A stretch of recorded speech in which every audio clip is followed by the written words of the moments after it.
want to suck away everything, but you don't want to suck away the cells. Suck away the cells, you got to start all over again. Okay, there's one. Here's another one. So you only have one step.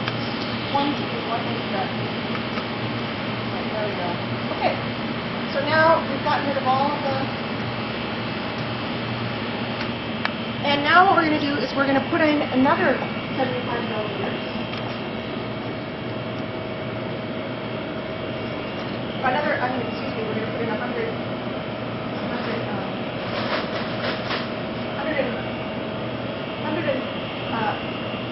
we want to put 1.5 milliliters. So we're going to put in, again, 750 microliters twice. One. And I'm going to do it in the second one as well.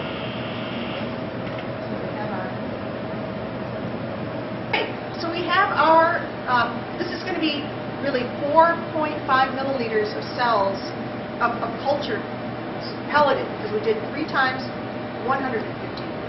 1.5 milliliters. 3 times 1.5 milliliters makes 4.5 milliliters, which is what the number of pelleted cells that I have down in the bottom of the tube. So the next step is to resuspend the pelleted bacterial cells in 250 microliters of buffer P1 and transfer to a microcentrifuge tube. Okay, so our buffer P1 is this. You're going to have a buffer, and just make sure, don't take the one out of the box, okay, that says buffer P1, and if you read the top, it says RNase A added, and there's a yes, and then there's an empty box. That means that nobody did it, right? So we're going to put that one back in the box. This one, just make sure that the one you use says yes on it. This one says yes. Somebody did it. Somebody did it, and this gets stored in the refrigerator. So please make sure that this buffer P1 goes back to the refrigerator when you're done with it. Okay. So we are going to take 250 microliters of this buffer and put it into each tube. Okay, where are those?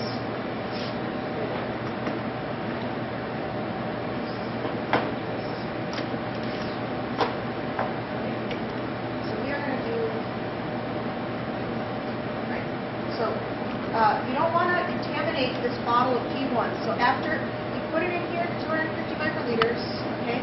And then what we're going to do is we are going to, with the same pipette, okay, we are going to pipette up and down.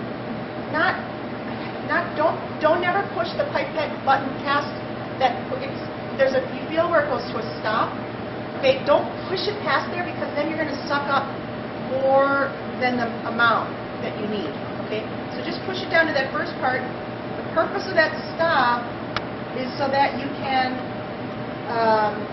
push out the liquid when you're done. All right, so we are going to resuspend these cells by pipetting up and down, and make sure that you don't get any little balls of cells in there.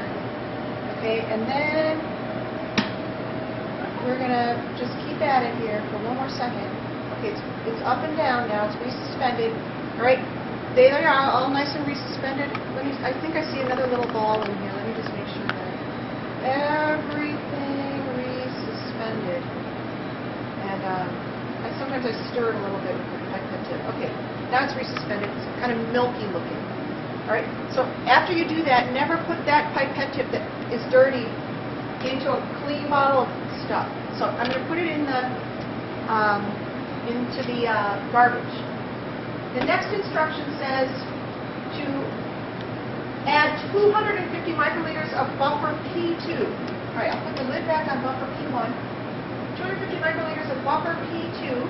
Okay, this is called lysis buffer. So what that's going to do is it's going to break apart the cells. And so you can see it's a little soapy looking, because it's got some surfactant in it that's going to help to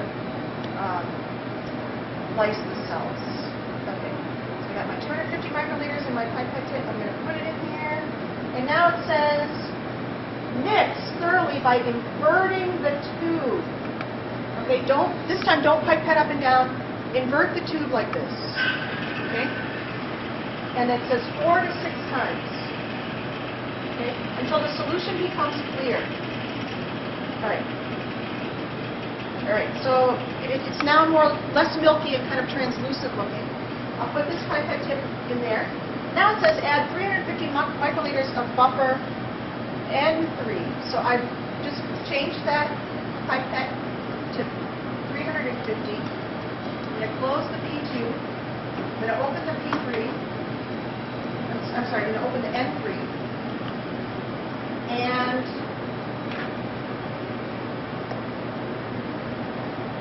again, it says mix by inverting the tube. Okay, so here we go. We're going to go put this into the tube. Put it in there. Right? I'm going to invert the tube. There it is. Okay? 4 to 6 times. Okay, and now it's all cloudy and lumpy, and so you can see there's a clear liquid in there as well.